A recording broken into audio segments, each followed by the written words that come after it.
Live. And we're live. I'm back, bitches. Oh my god. Hey, Daphne. What? Going for that copyright strike this early in the morning. Gotta get it early. Good morning, everyone. It is September 19th, 2022, and this is the Ragin 2, the vlogs. And we have an intro, so you can watch that. And of course we do. Yeah. We'll be right back.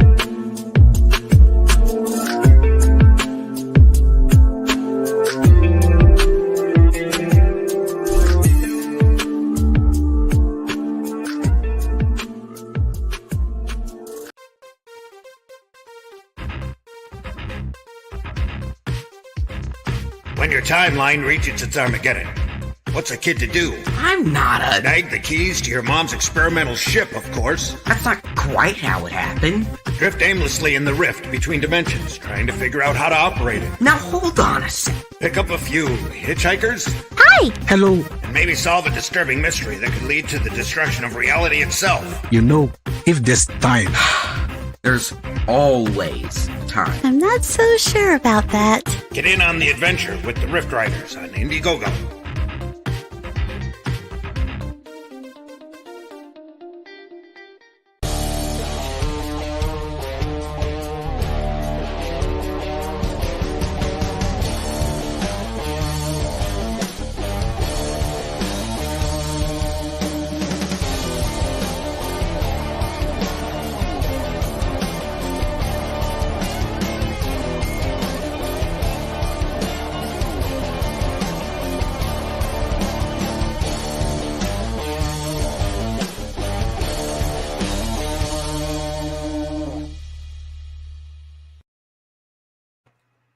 Dun, dun, dun. Oh, there we are. There, I got to remember how to do this again. Welcome back. Oh, thank you. It's been a long 5 days. Oh, actually, no, it's been a quick 5 days. It's kind of a little bit of both, you know. It's that's how vacations are. Sometimes they're a little bit too long, sometimes, but they're definitely too short. So welcome back, everybody. Well, actually, I'm the one that's coming back, and like I said, I got to remember how to do this again.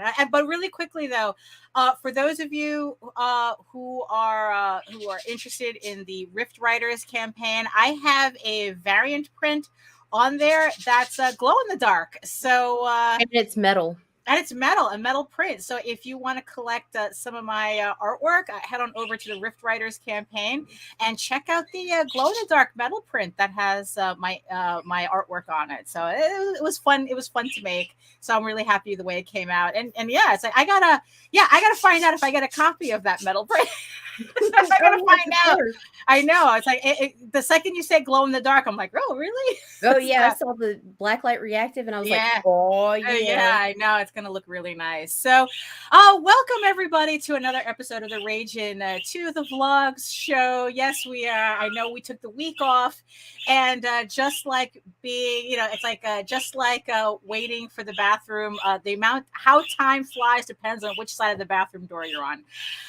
So who's in the chat today? Who's joining us? So far, we got Pops. Good morning. Hello. Of course, the ever loyal Mike Jimmy. Hello. Good morning.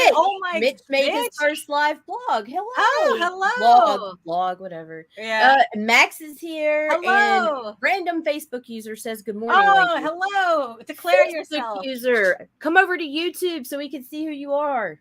Oh my goodness. Yeah. Oh, and Mike Jimmy. And it's like, holy crap, that animation amazing. Is just I mean, I keep playing that clip over and over again. I mean, I swear the lip syncing, I mean, it's just beautiful. For those of you who oh, there we go. Exactly. I agree. Yeah. So if anyone wants to see what Mike Jimmy is cooking up in his animation lab, make sure to check out Hung on Animations every Thursday at 1 p.m. Where his life on Quora short is really coming together, and to think that one person doing it, but then again, it's been 6 months already since he started the process. Oh my gosh, so, but it's been amazing watching him. Yeah, And exactly. it's tedious work, but it's like absolutely. I know he feels rewarded. It's going to be so worth it when it's done. So thank you, the 6 viewers who are watching us right now from regions beyond. We know you have your reasons for being there, but you know what? Come on over to YouTube. Come join our sexy people in the chat. It's like, we have a lot of fun going on here. So let's get this officially started. So hello, everyone. My name is Daphne Lage, and I am a cartoonist, illustrator, and comic book artist from New York. I have been self-publishing comics since 1992, and I am known for the furry animal fantasy adventure Tall Tales. And just I just want to thank everybody again for supporting the last campaign. Thank you so much for that. Like I said, all the rewards are out, and you all should have gotten it by now. But thank you again for the support. And speaking of campaigns, I am also known for my medieval fantasy soap opera drama Eagle Raven, Heir of the First Unicorn, now in its last 4 days on Kickstarter. Holy moly, this has been quite a ride. I just want to thank everybody who supported the campaign so far. I mean, you guys blew this out of the water. I mean, for a trade paperback, less. Volume 1, Heir of the First Unicorn, collecting issues 1 through 4 of the series. You have until Friday to support the campaign, and I'm going to show you something in a minute as well related to that. But in the meantime, you can read both my comics online at Tall Tales, TAILS online.com, and eagleworks.com, EGOWORKS. And you can check out all my videos on how I make my comics here on YouTube at my channel at Daphne Lage Art, which also simulcasts through the Indie Comics Network. So make sure you like, subscribe, hit the share button, the whole thing. Hit the notification bell so you get notified whenever any of our shows go live on this channel. And of course, Nita will explain more about that. So take it away. My name is Nita Lanning. I'm the CEO of Ragin 2 Promotions, the parent company that brings you the Indie Comics Network on YouTube and Indie Comics Promotions on Facebook. I write stuff and vlog stuff, and right. But I mean, but also as keeper of the housekeeping, we have some things to kind of like tell everybody about with the housekeeping. Okay, you want to do network first or Ego Raven first? Well, let's do network first because we got a lot of. All right. So first and foremost, this happened. What is this, Daphne? Well, we actually got a promotion. Yes, for all your Kickstarter and crowdfunding needs, save 10% now on your next Gemini mailer order using our brand new coupon code Ragin10. There we are. We're running with the big dogs now. It's like, so if you have a crowdfunder coming up and you need proper packaging for your premium books, you can use our coupon code Ragin10 to save 10% off your next order. And something special just like creeped up on us. Oh, really? Oh, yeah, I know, right? So yes, join us on Saturday, the last Saturday of every month. Because for real, it's like I was only gone for 5 days, but 90 days passed while I was gone.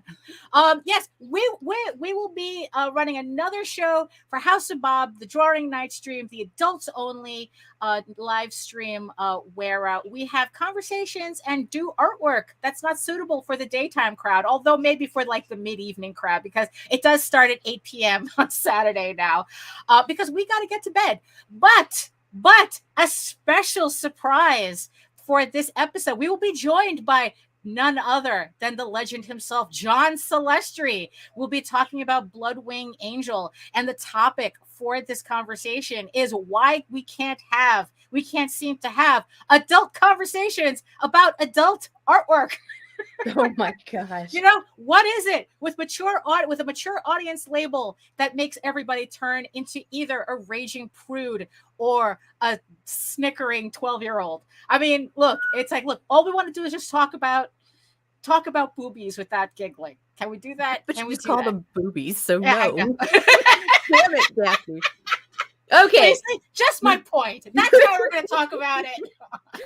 So we got a couple interesting things coming up. All right. All right, So what we got? starting Thursday, October Ooh. 6th, Rodney Fike and Sean Forney will be joining us Oh. on the network. They will be bringing us Thursday Night Throwdown, which is a live Ooh. draw stream with conversations surrounding pop culture, the occasional interview perhaps, and some other stuff. We don't know what all they have in store, but we're welcoming them with open arms. Welcome. Yes, exactly. And speaking of welcoming people, Uh-oh. oh boy.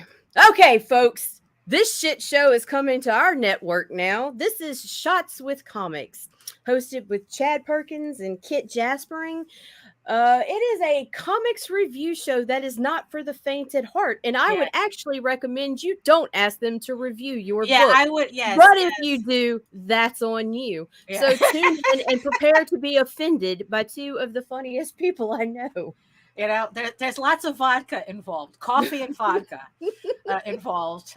Last I heard, yes, and with my news, two things.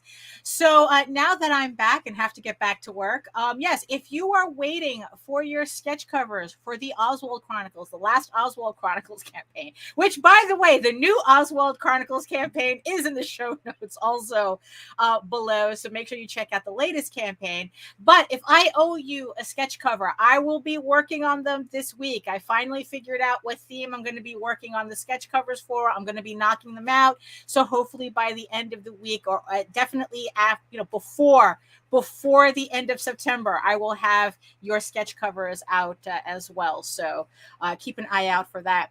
And also, speaking of, as I said, Eagle Raven, Heir of the First Unicorn, Volume 1 on Kickstarter right now. The last 4 days, we're having a closeout party for it this Friday. Yes, I just revealed the secret stretch goal. It is going to be, so if we get the campaign to reach $8,000 in 4 days, everyone who pledged to a physical level will get this sticker added to their order. It's a beautiful, I'm hoping I get the proof in today. I know I'm getting it this week, but I'm hoping I can get it in today. It's a hollow foil sticker, about 4 inches, and 4x2, 4x3. I don't know. It's something like 4x3. Okay, according to the numbers on the screen. It's hollow foil. It's it's a goof on the trucker girl, mud flap girl image, and I know y'all want this on your car. So help me get to $8,000, and everyone who pledged to a physical level will get this sticker added to their pledge. So I just wanted to give everybody the heads up. Like I said, we have 4 days left.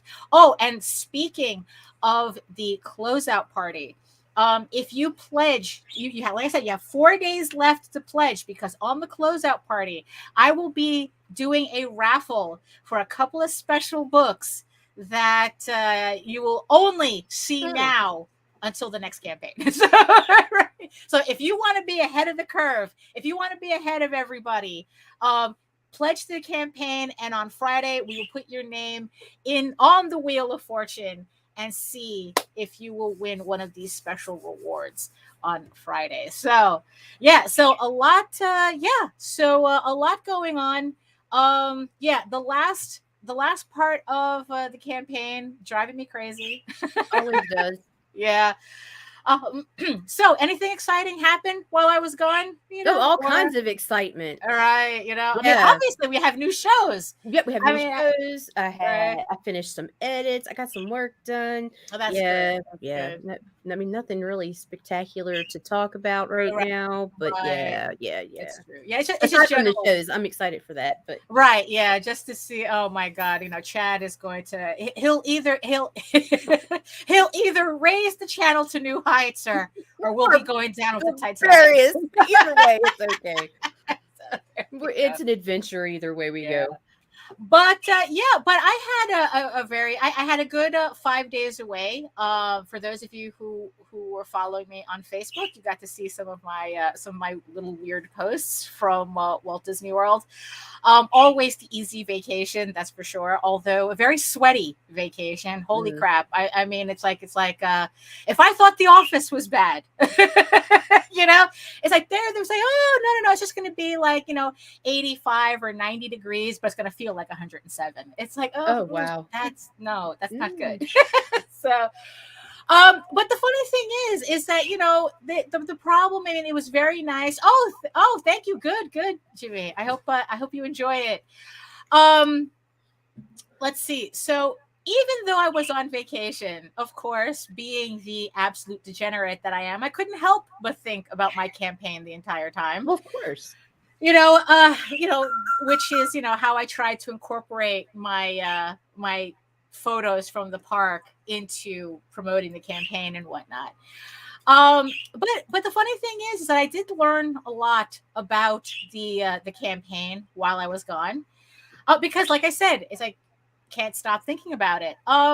So what I learned is just actually how necessary the daily post slam is how that is incredibly important to a campaign, during a campaign especially.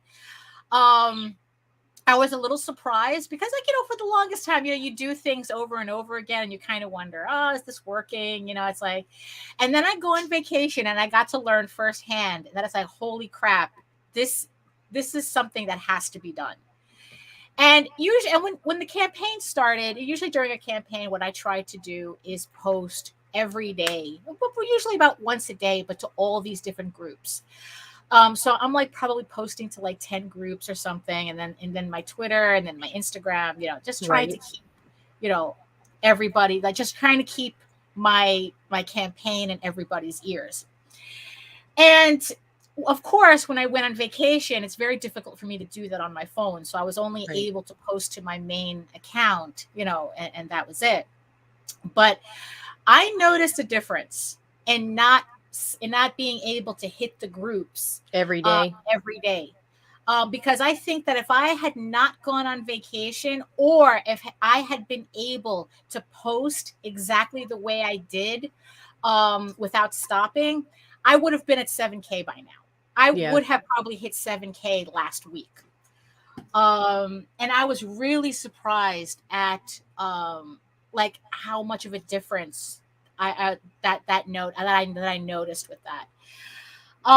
So it's like, so if anybody, let me tell you why the groups make a difference and you don't always see it, because you don't always see the engagement, you don't always see the likes, you don't always get the comments, but people click on that fucking link that you send.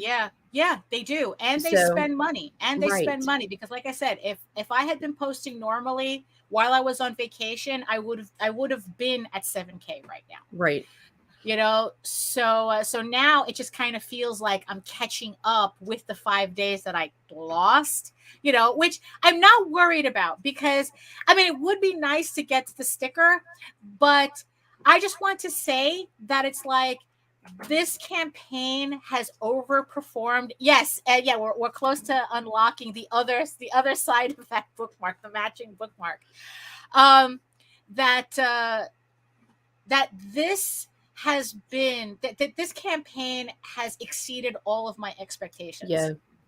As we are speaking right now, this is the biggest Igor Raven campaign or a solo campaign, even counting my House of Bob sketchbooks and everything and Tall Tales. This is my biggest solo campaign. And it's so a trade. Far. It's trade paperback. I was not expecting it to do this well.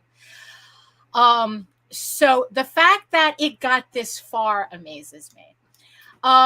Conversely, though, the other thing that I learned while I was away is that paying more for Facebook ads is not worth it. No. So what I usually do, for those of you who are kind of curious, in the last 2 weeks of a campaign, I always run Facebook ads. But usually it's like I run like one based on my mailing list. So whoever doesn't open up my mailing list, I catch them on Facebook through ads. Right. Another one is a strict cold list, where it's like I'm just using the algorithm to like, okay, find these people for me and see what happens, right? So usually I'm spending about like $5 a day on these lists. So it's like I'm spending like 100 and something, like probably like $100 total on the 2 lists for ads for 2 weeks. And, and it's like, and I think that, it has, a nominal, I have like nominal results from it, but it's like, so this time around, it was recommended that I double the amount of money that I spend on. Of course, they recommended it, right? Because they had success with it. So it's like, you know what? You have to try something at least once, right? So what I did was I did 10 days, $20 a day for a cold list. I did my usual $5 a day for my regular mailing list thing, but here's what I learned this week. The only thing that I got from spending that much money on Facebook ads for a larger reach was I was collecting trolls on my ads. Well, you know why, right? They're not reaching your target audience, because you can't break Facebook down into true independent comics. They're going to go out, if you're even able to narrow it down into the indies, you're still looking at fucking 90s image fucking folks talking, and they're going based off the feed from them. They can't, a bot cannot target your audience well enough yet. Right. So it's like, and I was getting so many of these trolls that kind of like have the guys who need to, and yes, they were all guys, don't because all the men who commented on my shit did exactly this. It's like, and everybody that, and the thing is though, JD told me, and when I started telling JD about this, he goes, I need to know who they are. And I go, it's like, really? They're just, because no, because it's like, if they're anybody that we know that's doing that to you, I want to make sure I know never to have them on my show. Yeah, never give them attention. Because he says, know your enemies. Yep. So every person who snarked on my ads, I went looking at them. Right. And in the end, they turned out to be just literally random nobodies. Right. They're not, there was absolutely nothing in any of their feeds that even connected them to comics whatsoever. That's what I'm saying. It's not worth paying for. You need some, if you're going to do that, you pay a marketer that has a curated audience. Yeah. So I went to my algorithms, and what I found was that my more curated ads that was going to my mailing list feed was having better results for more money than me spending $20 on $5 a day than me spending $20 a day on a scattershot cold list. So I decided, it's like, you know what? I don't believe in sunk cost fallacy. The money's spent. Whatever I spent is spent. I'm going to cut it off right now. Yeah. So I ended up shutting off those ads. I left the ones that the more curated one going, because that I was seeing that, according to the numbers, was giving me better results. Right.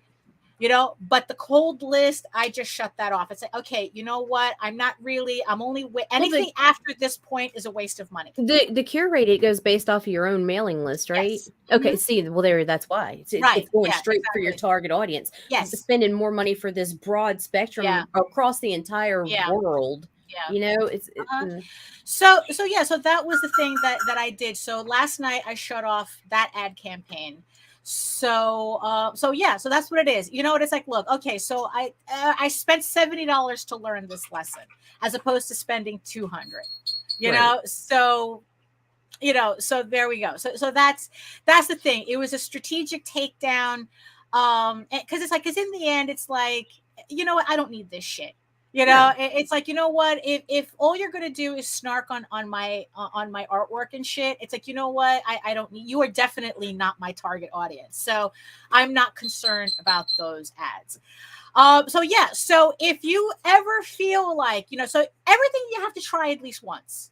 That's the thing. So at least I know for sure I can say with confidence, this type of Facebook ad does not work. So in my next campaign, I am just going to concentrate on what I did before, which is just concentrate on do my Facebook ads for my curated list and leave it at that. Right. And that's the thing. You have to try it at least once. But if you do get the feeling something is not working, it is okay to do a strategic quit.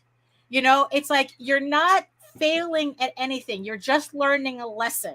It's like I learned that these types of scattershot ads do not work for me. I mean, it worked. Obviously, it worked for the person who did them, who recommended it. Well, can I let you in on a little secret? What? Facebook doesn't like ads that link you off site, period. Right. Not even when you're paying them for them. Right. That's why it's like we don't always put the link in the fucking comments. Right, or if we do, it's a diverted bit.ly or it's crazy. Yeah, I mean, it's like you see, because the thing, according to the algorithm, people were clicking, but I was getting better results from the curated list. Right. Oh, for sure. So it's like, so in the end, it's like, what, this isn't worth it. It's like, all I'm getting is people being shitty. And the algorithm, according to who? Take that into consideration too, because we know for a fact Facebook lies. Right. Exactly. Yes. And yes, they do. So if, you're trying to, so if you want to try something new, to help promote your crowdfunder, like I said, try it at least once, but pay attention to what you're trying and know when to stop it. It's like, because like I said, it's like, look, running a campaign is stressful enough. It is. It's like being a creator is stressful enough as is. We're always trying to head off imposter syndrome at the pass, Right. But, and it's like, so the last thing I needed was random assholes coming in, it's like taking a shit on my stuff for giggles, for shits and giggles, it's like, look, I don't exist for the lulz, it's like, if you go someplace else if you want that, but in the end, the fact that exactly. They try That's to becoming more and more apparent as time goes on. For real. And that's, that's kind of, I didn't need that shit. So you know what? And Facebook didn't need any more of my money to heap that on me. So you know what? If you want to go shit on somebody, you're not doing it on my dime. So that's kind of like, so you see, so even when I'm on vacation, it's all a learning experience for crowdfunding. Welcome to our shit show. Yeah, I know, for real. It's so what? We have a guest. Oh, yes, we do. Good thing I vacuumed. Every time I come home from vacation, I always vacuum first to make sure the office is nice and clean. So we're good to go. So we're going to show some love and we will be right back with, who do we have? We have Doran. Yeah, we have Doran Corkum from Whitefire Comics, who has Forsaken Future out right now. Oh, so there we go. Anyway, we're going to throw some bumps and bring him in. There we go. Right back. Eager Raven returns to Kickstarter in its first trade paperback, collecting issues 1 through 4 in one full-color volume. Eager Raven, Heir of the First Unicorn, is the story of a unicorn princess exiled into the mortal realm after she is betrayed by her elf prince husband-to-be. Dragons overtake her kingdom, and how she trains to become a knight with the help of an unusual trio of blacksmiths. It's a mature audience telling of the classic hero's journey with a soap opera twist. So check out Eagle Raven, Heir of the First Unicorn, Volume 1 today. Oswald is the greatest sorcerer of our time. He lives in New York City, and he happens to be a mouse. And he has serious evil goblin problems. In this 4-issue epic adventure, Oswald finds himself rescuing a traveling warrior gnome, Daphne, who seeks revenge on an evil goblin who murdered his family. A goblin that now lives with one of Oswald's neighbors, a giant spider. What will Oswald and his newfound friend, Daphne, do? Find out in the pages of It Broke Free and Couldn't Read, now on Kickstarter.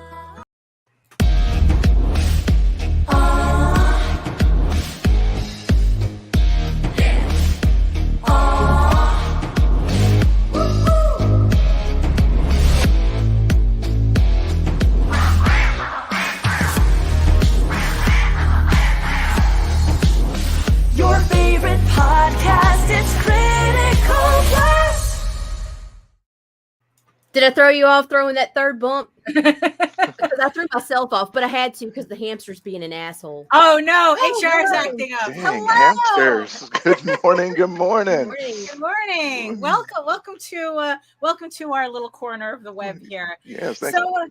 So introduce yourself to the peoples. Sure. So yeah, I'm Doran Corkum of Whitefire Comics. I'm a comic creator probably my entire life, but just kind of hiding in the shadows of the world. Been doing it since I was a teenager. But as the world opened up, I'm now on Kickstarter and trying to figure this beast out, just like you were talking about before with the ads and all that. Yeah. I got some stories about that as well. But I guess I shouldn't go into those here. But yeah, I've messed up some ads.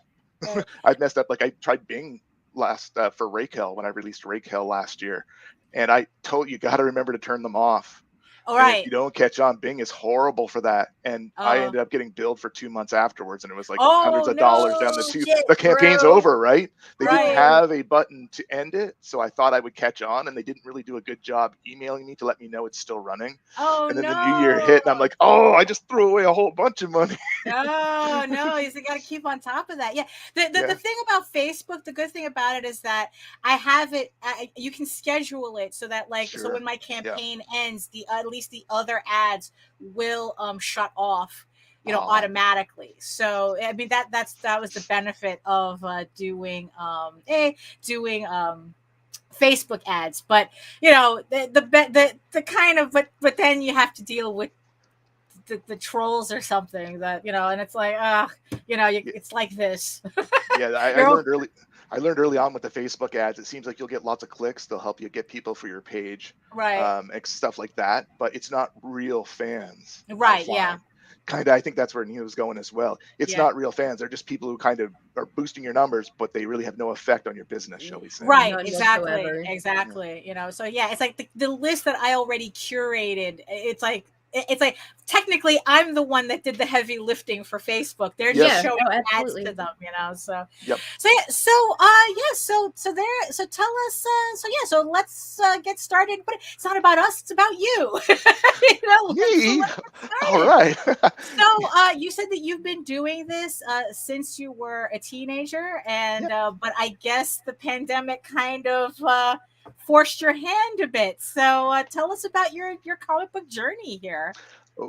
So I have this filing cabinet basically off to the side, just full of character designs I've done since I was young and storylines and that, and I'm just getting around to them now. It wasn't actually the pandemic that got me started. It was Corey Hardiman of Sister Mercy. We're best friends, been friends since teenagers, and I helped him actually get the first 2 issues off the ground. Corey.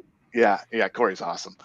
So we've been on this venture before. We started about a decade ago here in Ottawa. He came up to the Comic-Con, and we tried launching a card set to try and make funds to try and get things off the ground then, before even knowing about Kickstarter. I'd started Kickstarter about a decade ago, but I think it was about a decade ago, but I never finished setting it up. It was so awkward to me at the time, and I just kind of abandoned ship on it. And then he wanted to get in there, and I was like, okay, I've got some time, you know what I mean, I'll help you get your comic going. He dragged me in, so and it's worked out excellent for him. So I'm just still trying to figure it out for myself, and it's been very tricky to how do you boost it, how do you find your fans is definitely interesting. Right. That's but that's not surprising. Like once you have the one friend that's into doing indie comics, they have a tendency to drag everybody around. And what's really, really awesome about this campaign, though, Raquel was great, but it was a lot of friends and family, and the other fans were definitely there. But in this case, when the campaign wasn't starting so good, everybody was jumping in trying to help me who I didn't even know who was part of the, Nita was sending comments, and then, there was a Tina from Roadkill Rampage. I just messaged her asking if they did advertising as well, because I was trying to look for alternative ways to mark. All of a sudden, she was sharing and saying hello, and she offered just joshing, and so did Nita, and then it was like, so now I'm following that one, and then it's a fellow Canadian. It's interesting how it goes around. That was what was important to me, is to build you a larger Canadian audience, more so than here, because the shipping cost for the US is freaking insane. So it's like, we wanted to find, the thing was, is Tina and I actually talked behind the scenes to work together, and we were like, we got to get him hooked up with this person. That's crazy to think. Who are all the Canadians? Awesome. How many Wait, where you at, buddy?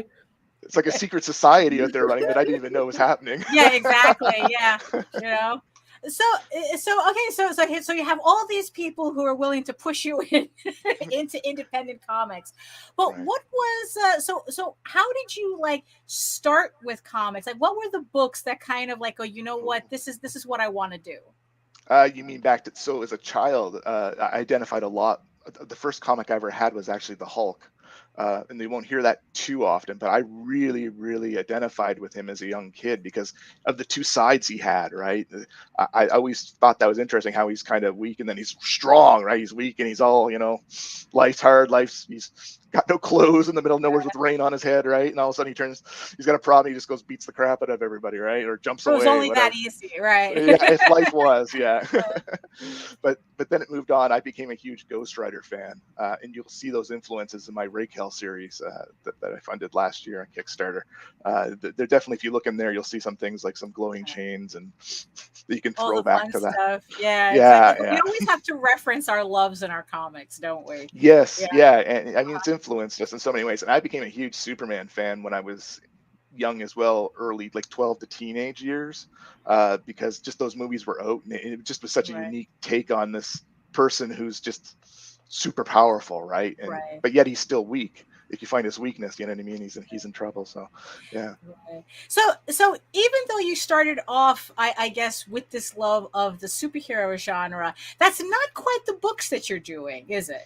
Right. Yeah, because I fell into sci-fi big time and horror. My sister's fault for getting me into horror back in the days of betas and VHF. Anyone knows what those are, but yeah, it's like, yeah. Look, it's your dad taking you to see Alien when you're 9. Right. It's like you wanted to see Alien. Nightmare on Elm Street was huge to my sister back then, and the Jason movies. You'd go over and you'd have to hang out at her house, and you'd find all these betas laying around. You put them in, and like, what the heck is this? For the children in the audience, the betas are the beta the tapes that kind of like slightly predates VHSs. They're technically the better format, but because the porn industry picked up on VHS, that's what became the standard. But and good old marketing, good old marketing, right? Yeah, exactly. It's like if you market it right, you win. It doesn't matter if you got the better product. Exactly. I think it was like VHS was like less expensive or something because of the lower quality. So all roads lead to porn, but that's a different story. So that's what those are.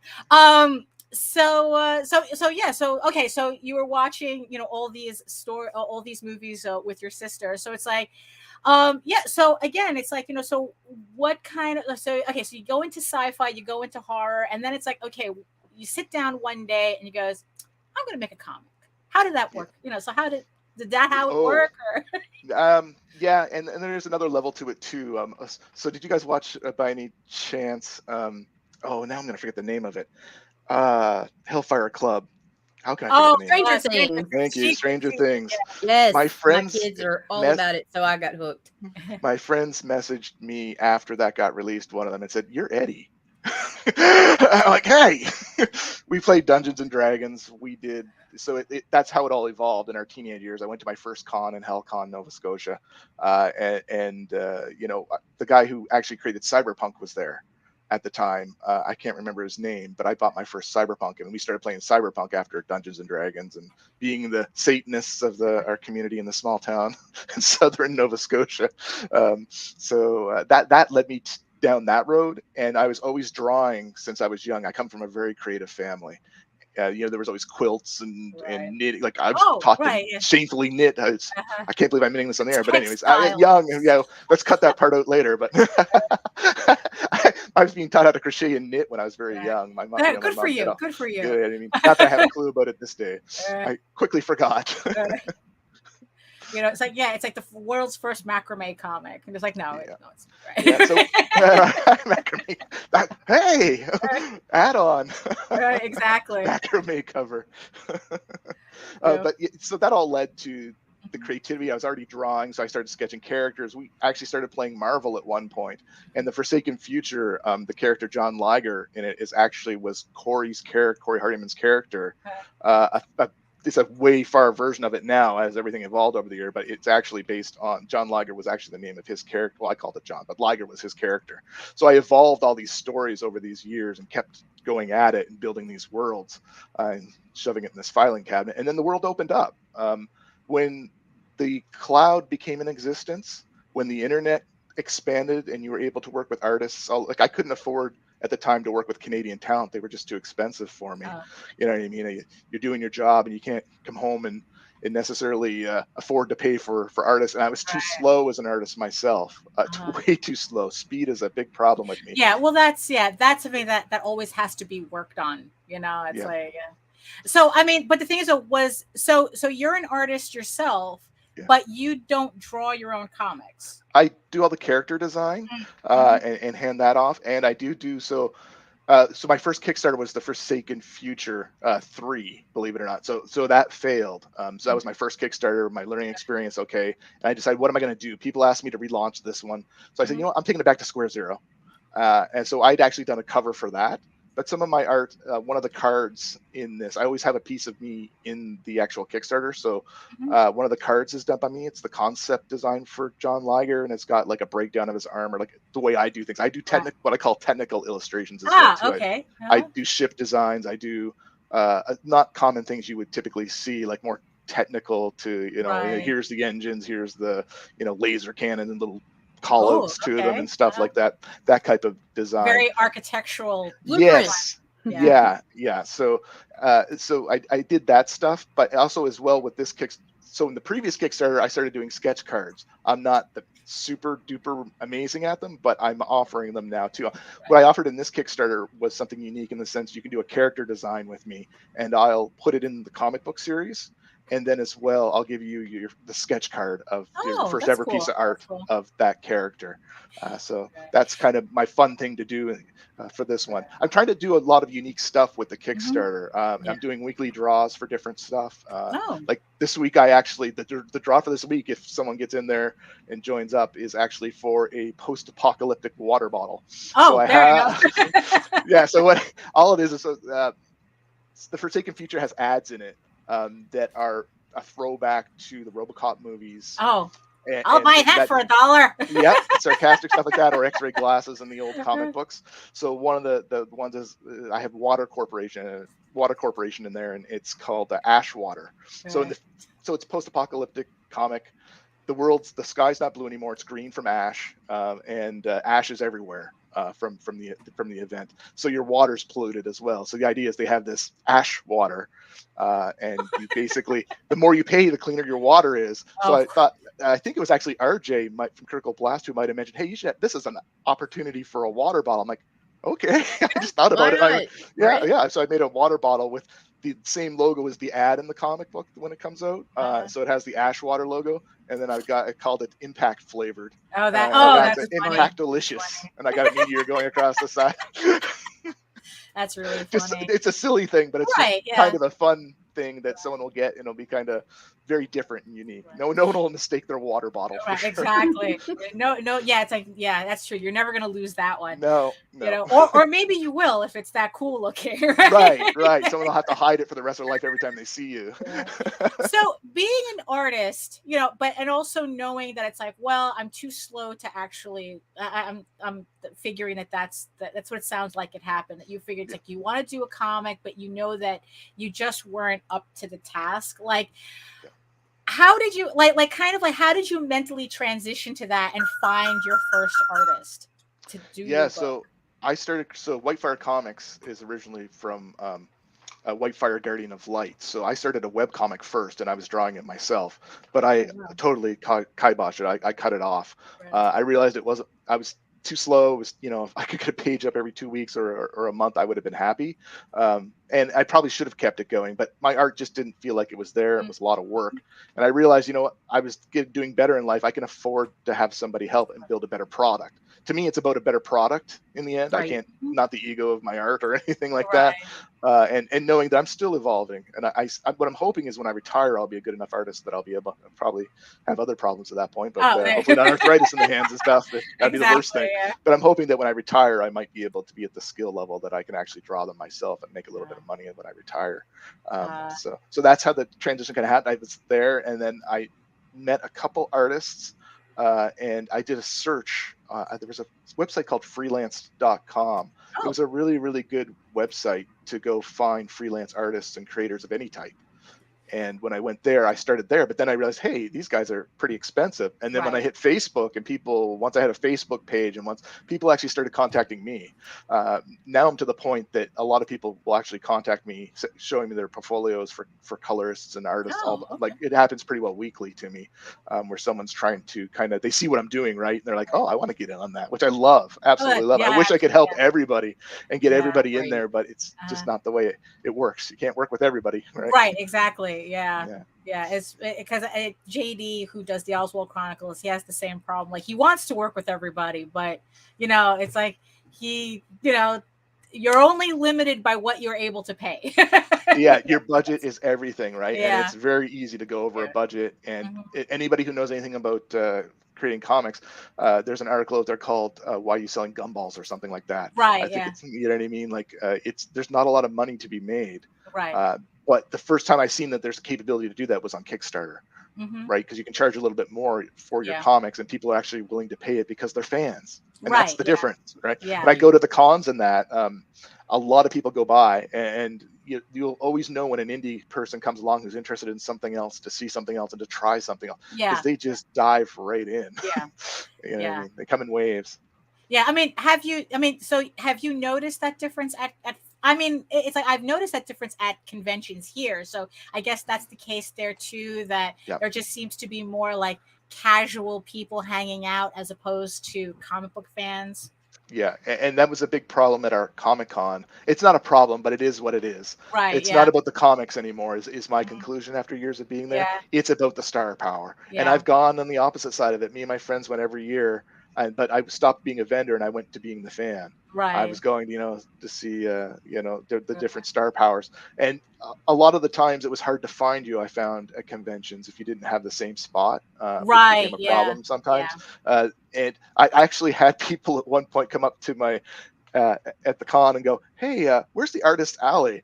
And I'm like, and I'm like, because they took me out of the artist alley that year and put me 2 rows over into retail. And I was like, and I had this amazing banner. Like I had a booth, like it was the booth of the show. A lot of people were telling me, like, very nice. Like I invested in it. I had this huge, actually the banner behind me is one of the banners that was on top of it. You know what I mean? I had 3 different banners for it. But I had this great booth, but the problem was a lot of people didn't realize, I'm doing the art, but I'm also creating. It's that whole thing. They always ask, who's the artist? I'm like, well, the artist is this, but they're my concepts. I'm the creator. I also call myself a finisher. So I invested my life in comics.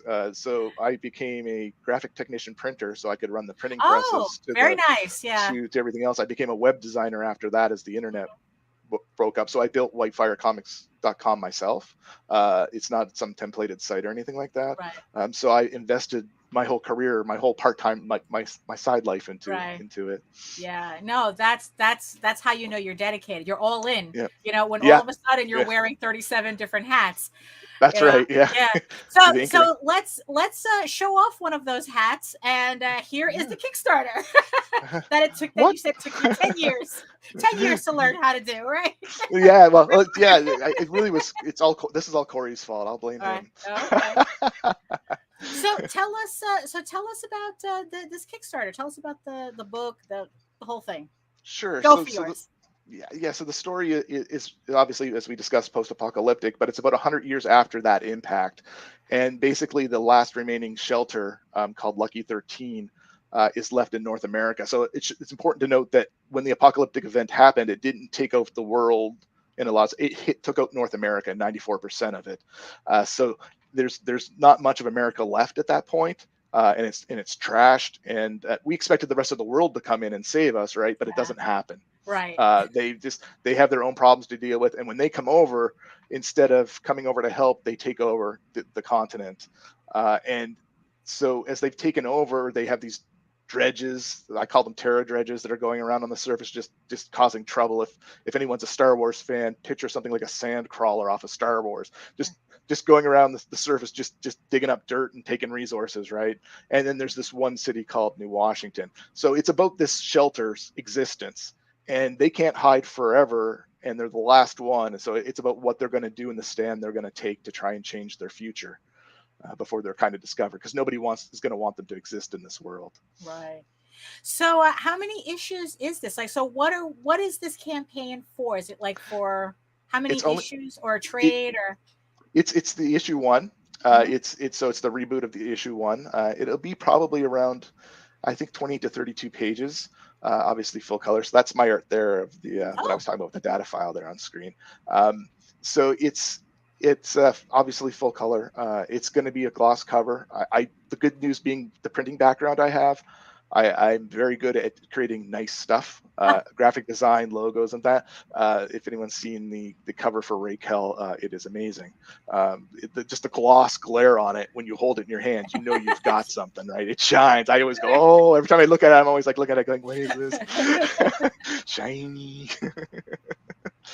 Yeah, so that actual card set there you're seeing on screen, that was the card set we did originally a decade ago. So it's a piece of kind of Whitefire Comics history. Originally, me and Corey were together doing this, and then I stopped, and he went off with Sister Mercy. So is this a new printing of it, or no, this is the original cards? Yeah, we printed so many of them, but I'm slowly releasing them each Kickstarter. You'll see if you look in there, if you are a Sister Mercy fan, on the top right, you'll actually see some of the original art for Sister Mercy right there. In a card form, which is very different. So it's all evolved. You're really looking back in a time machine, what I love about it. And it's got a really nice silver ink cover on it as well too, and it comes in the case. So yeah, there's a variety of things. There's the Raquel issue I've added on as well that you can now get. But there's sticker sets. Here's the water bottle. Here's your ash water bottle with your impact flavor. Right? So someone will win this week on our draw on Friday night.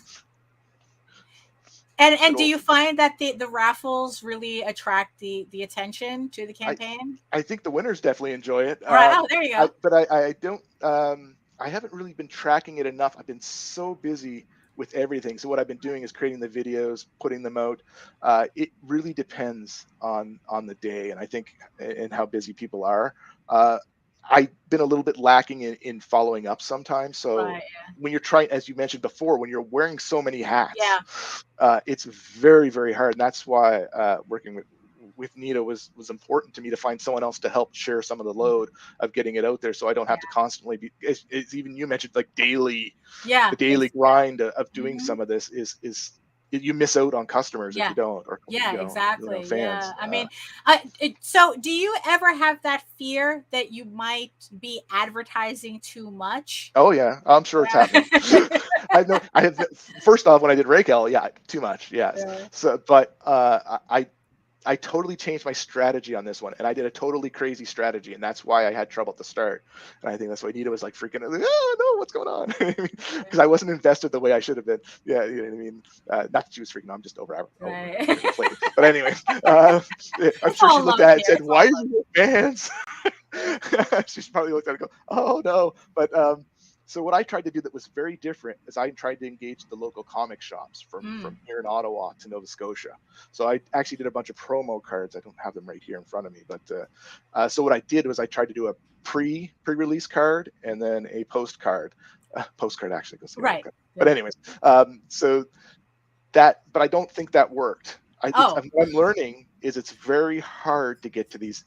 I thought this would be a good market try, right? Right. I thought I could get some of the local try it once. Yes, and as they say in the high-tech world, fail fast. Right. Anything. Do not sit around failing. You know what I mean? If something's not going to work and you put money into it, just cut next. See what's going on next. That's the way you find a formula that works. But it seems like the local comic shop, I don't think they were handing them out as much. They're right on their counter, but it could be always the design of something too. But I tried to make it like very artistic and very creative and more collectible. But I don't think it worked as good as I wanted. Right. And then I can't remember the other part of it that I tried, but there was a couple things I tried that just, it didn't seem like it was getting me any momentum. And a couple things happened was, obviously I've been on Just Joshing now. I've but I was on actually from going to FanaticCon here in Ottawa. I had the opportunity to go on the radio. So last Wednesday was a big week I got funded last week because of a number of things. I did a cross promo card with Corey. This all happened released on the same day. I did. I was on the radio here on Outlaw Radio on a Toy Time Machine cast, and then the just joshing happened. So I had this big push last year that got me to funded. So now it's the trick of getting past that and now figuring out how to like this is new ground for me as a first time trying to market the unlocks. So that'll be an interesting challenge. But I put a couple. I think the 3500 one's interesting because I got a bunch of random things, stickers and keychains and stuff like that I'll start randomly putting into people's packs. If you scroll just a little bit further, so that one there, if we get to 3500, I think there's some interesting stuff there. The keychain's kind of cool. There's a fridge magnet. There's your typical other stickers and stuff like that. Now, with this, is this going to go as a set randomly, or just people are just randomly get, gonna pick you get people, a bookmark, you get a sticker, you get a coaster. Okay. Yeah. And again, I tried to have fun with it. Even if you scroll up to the bookmark part, there's a little bit farther up. I have a pick a side bookmark. I'm not letting you get both of them. So there's that bookmark and scroll up. So there's kind of two sides in that they're there. So there's the EU, which is this. So the Euro Union, which we know in Europe, but the EU has really evolved in this series, and they're kind of a little bit of the planetary jerks now. Humanity's past the Earth. Let them run everything for a little bit. Yeah, they're kind of in control of a lot of stuff. So you have to pick your side here. You're either with the EU, this kind of Star Trek-ish jerk type, we'll call them, sorta. Either maybe you'll like them or you're with the bunker, which is the Dark Ace armor hero, John Liger. So I'm not letting you have both bookmarks. You have to pick a side. Oh, that's funny. That's funny. Silly little things, right? Just to make it different. Right. Yeah, exactly. Although, the EU has the hot chick on it. So this is another factor to anything. Exactly. And if anything I've learned in my designing, you have to have a hot chick. Right. That's also the thing that we learned very quickly. We learned that really quick on crowdfunding and YouTube cover cards. Yeah, it's like always have a hot chick. I joked with Corey at one point because I didn't have a dominant female character in the story, and I'm actually loving Commander Rasha right now. She's really cool, over the top, and it's fun having her as the bad person, which typically isn't happening in a comic series predominantly. So it's just really fun to have that in there. But I did joke with Corey at one point, well, maybe I'll just do a variant cover of John Liger and Christy Caliber with their shirts off wearing an underwear or something, and he just blew up at me.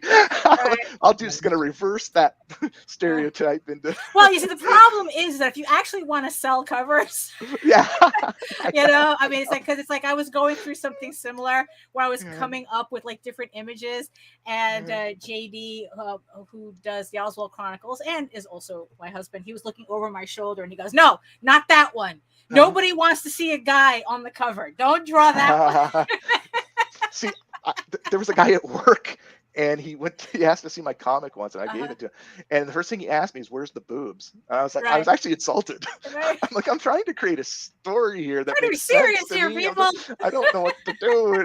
I understand this is out there. I get it. Right. Wonder Woman's amazing. It's kind of like the weird little humps that we have to. I know that we have to. The hills we have to deal with. It's like we're trying to do. Yeah, we're trying to tell. We're trying to do art. We're trying to tell stories here, and then there's always people in the background going, "Yeah, but." But then you can put a nice rack in there, and they're like, "Make them bigger." Yeah, exactly. Right. It's like you can't win. Yeah, you really can't. You really can't. I mean, but you know what? All we can do is just create the best work that we can, and hopefully that we can win people over with our charisma.